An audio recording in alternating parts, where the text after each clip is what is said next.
Who casted it out? Okay, Rabbi side. We'll learn a little bit. Back to the diamond one.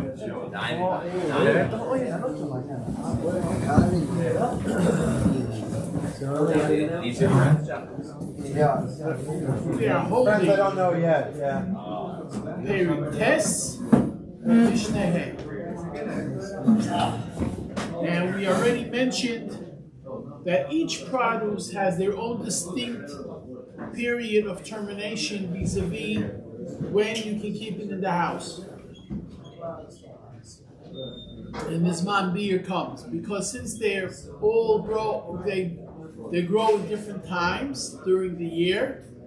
So and having them in the field also different times during the year. So it'll be called the chayis hasodeh. So therefore, you can't keep it in the house anymore, and you'll have to do beer. Maybe close the folding doors, so I should be able to hear myself. Oh, I fully close them? Fully closed.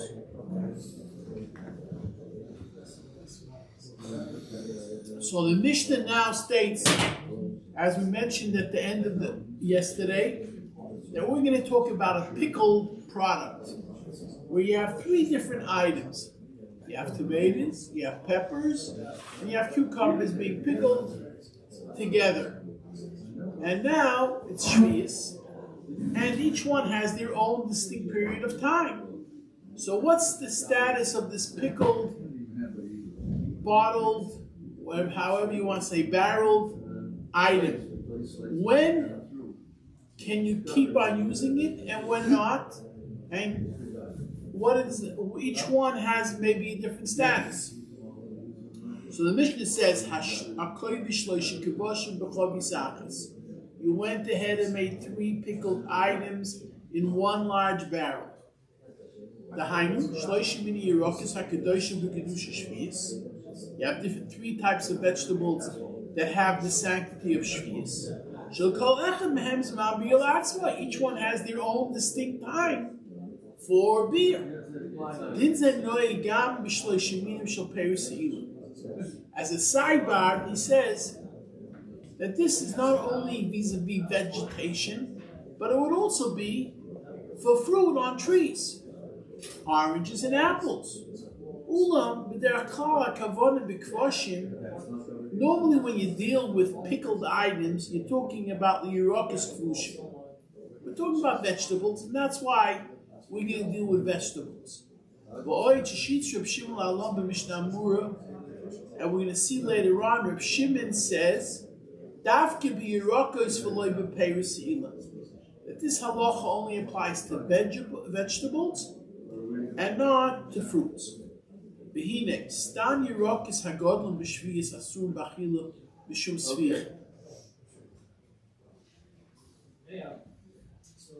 We had this halacha because the Issa D'Rabbanan of Svichim when it comes to Yerokos, if they grow wild. So what are we talking over here? Because what are you talking about in the wild?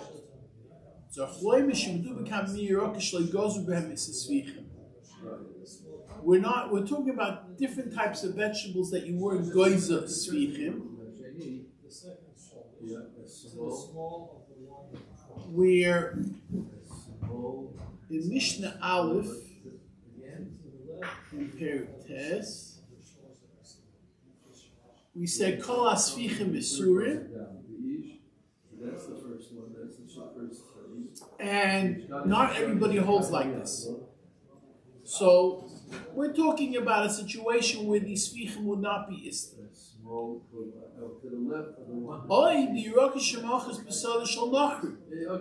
maybe we're talking, how do you get these svichim, these wild vegetables,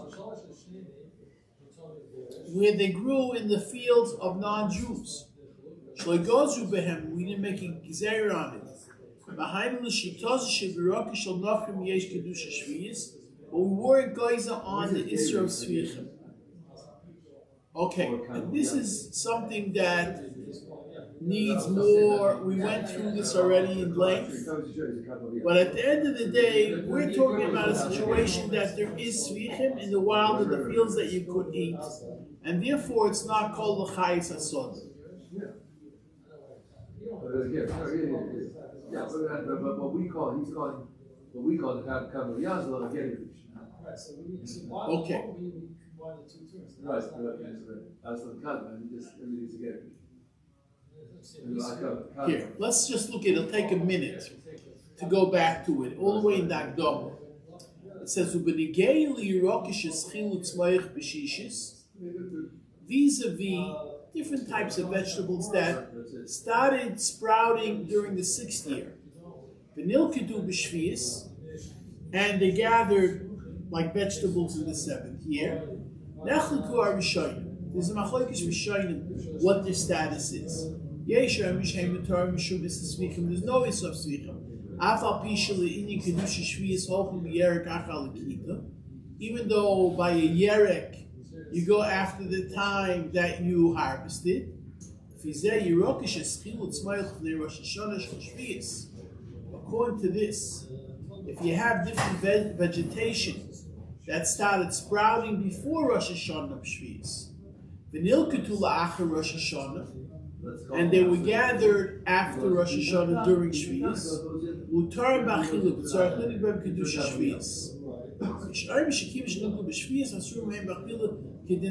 like we have the din of Svichim. So it's a whole machlokes rishonim what the status is. Over here, you're going to either have to say that we're talking about that there was no Issa Svichim on certain types of vegetations like we had previously, and that's what we're talking about. Or we're talking about that they grew in non-Jewish areas. So since these areas are Svichim of non-Jews, technically they still can be used, and there's no gezeira on it of Svichim, even though it has a Kedusha of Shvius. So it gets to be very, very, you should excuse the expression, convoluted over here.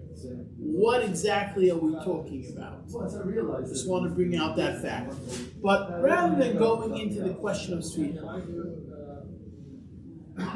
we'll talk about Simple Simon Says, and we're talking about a situation where there are 3 pickled items in one barrel. So what's the status of this barrel vis-a-vis the 3 pickled items? So we're going to have a 3-way machlokes. It's going to be a 3, not a 2-way machlokes, but a 3-way machlokes.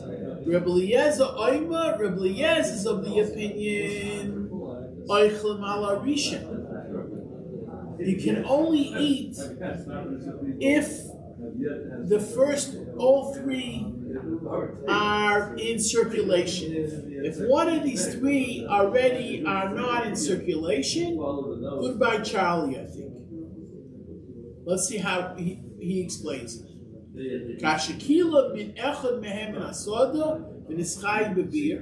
Let's call it the peppers. The peppers no longer are found. Since it was pickled together, we call it l'chumra, we're stringent, and they all become awesome. Even if the other 2, the cucumbers and the tomatoes, are still out there in the field. At the end of the day, each one derives taste from the other one, like you have any vegetable salad that's pickled. They each get a distinct flavor from the other one. Because of the famous saying that when you pickle something, we consider it as if you cooked it together. And it becomes asa. It's benois and tam. That's exactly the side. Now,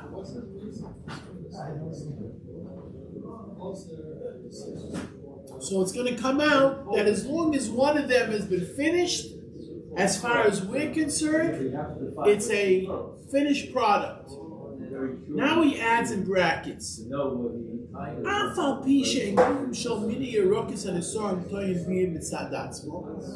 Even though the other two vegetables don't need beer on their own account because they're still in the field, they're still there.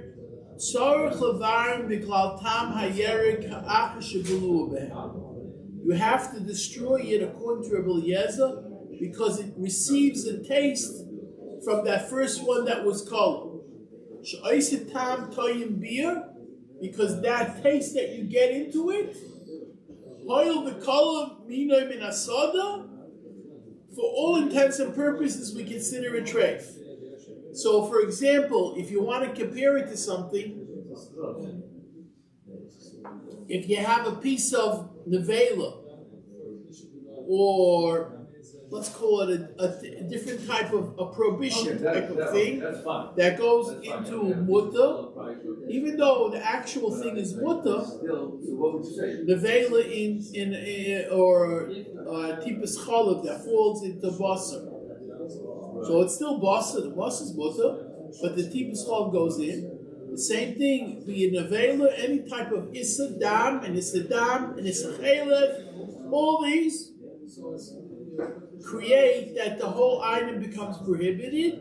Rebbe Eliezer holds in the same vein that one of these three vegetations giving tam and its kolim and asada will create a prohibition that you can't eat it without having beer. That's the first opinion.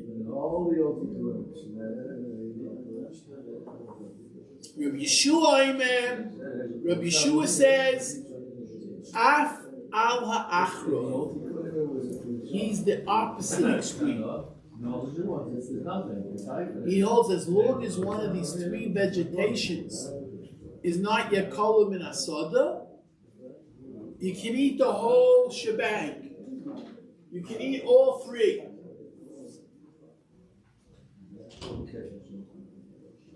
Right? Kol zman shleikol hamina achrid shebehem nasada.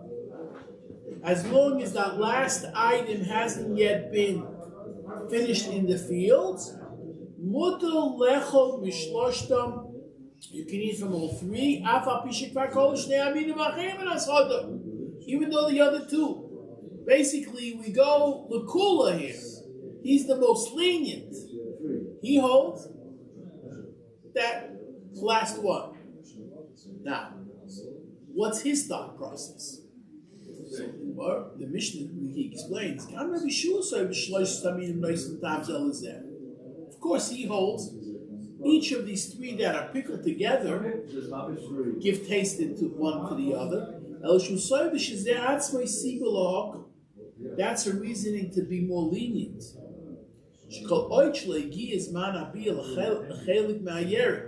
As long as there is no zman bia for part of this pickled item of vegetation, it's only, let's say, even just the taste, part of that taste that you have in it is not yet kolim asada. Mutar lechos kol yerek. We're lenient that you can eat the whole item. Even though the actual tomato or pepper is already colored. Rabbi Yeshua Darish in Zemen HaPosik.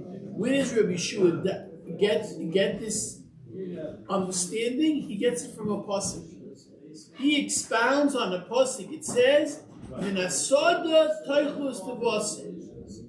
from the field you shall eat the grains. It's so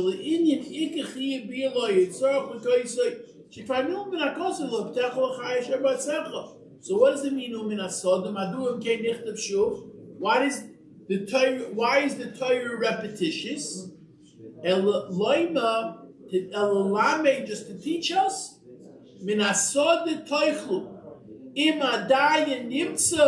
Basada mixes my yerik shebechavyis. As long as min asoda means from, as long as a part of it is still in there, even though the actual main staple of that vegetable is gone, and all you have is just some of the taste is there, you don't have to be mevarid. So over here we have basically halacha, according to be sure to be makel. So Rebbe Eliezer is the most machmir, and says the first one determines that that it's usher in its entirety. Rabbi Yeshua goes the other extreme and says as long as there's one that's mutter, even if some of it is only just a taste, that creates a viability that you should be able to eat the whole barrel of vegetables from the 3 different types of species.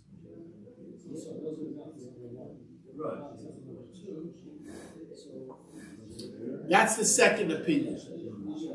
And now we come to the third opinion. Reb Gamliel, Oimer, Reb Gamliel comes and says, Kol shekol aminim in asoda, yevayim minim in achogis. You check each one is judged on their own attributes. If it's kol min asada, you can't eat it. So if, let's say the peppers are kol min asada, you can't eat it. The tomatoes are not kol min asada, you could eat it. The cucumbers are not kol min asada, you could eat it. Some of them are, whichever ones are not, you kol min asada, you could eat. Whichever ones are kol min asada, you cannot eat.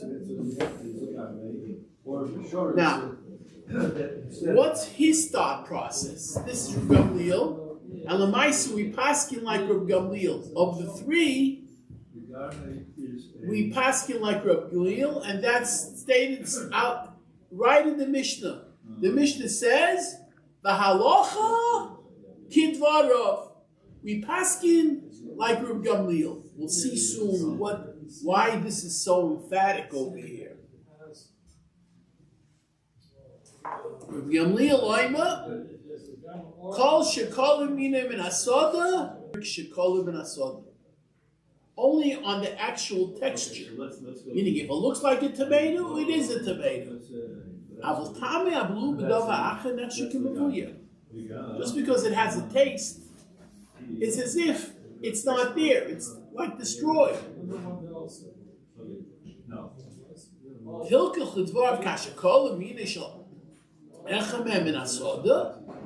When you have one of the species being colored in asoda,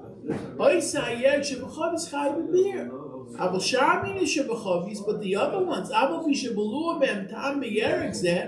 even though it got a taste, the other vegetables from that it was already called in asoda, you don't have to destroy it.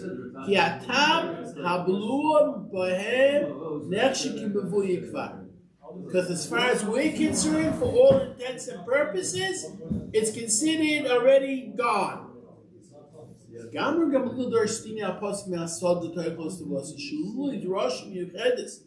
you wouldn't have that,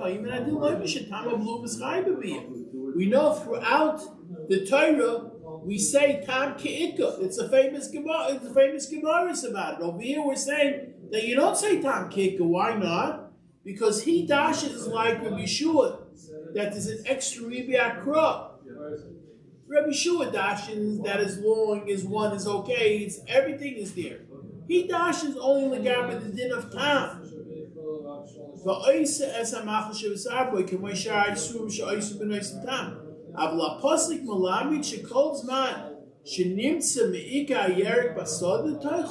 That's what it's coming for. As long as you have the main product.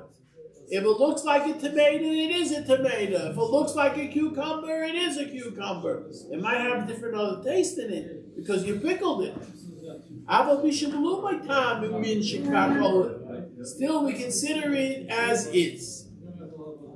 And Lamaisa, the halacha kidvaro. Who do we paskin like? We paskin like Reb Gamliel. Yishan Mashmash and Yigoris Mishnah Samim Balok or maybe Bryce of sex of Reb Gamliel.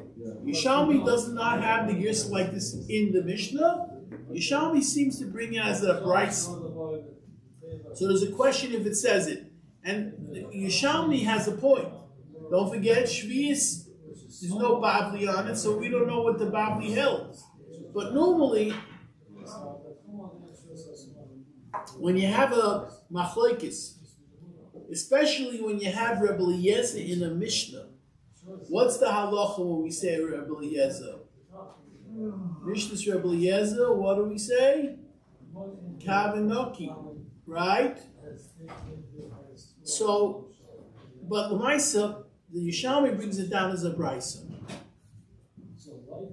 which we'll go into next time because there's a whole question on this halachas gitvara. But Lamaisa, at the end of the day, he's the compromising one of the three. Rebbe Eliezer is the most machmir, and Rebbe Yeshua is the most mekel, and Rebbe Gamliel is in the middle of the road. Chananya ben Akasha Rebbe Zaki Yisrael Lefik Tibel and Torah Mitzvahs Shenema Hadoy Lechobitz and Nafsuko Yakol Torah Rob Yavir. You know how you not care about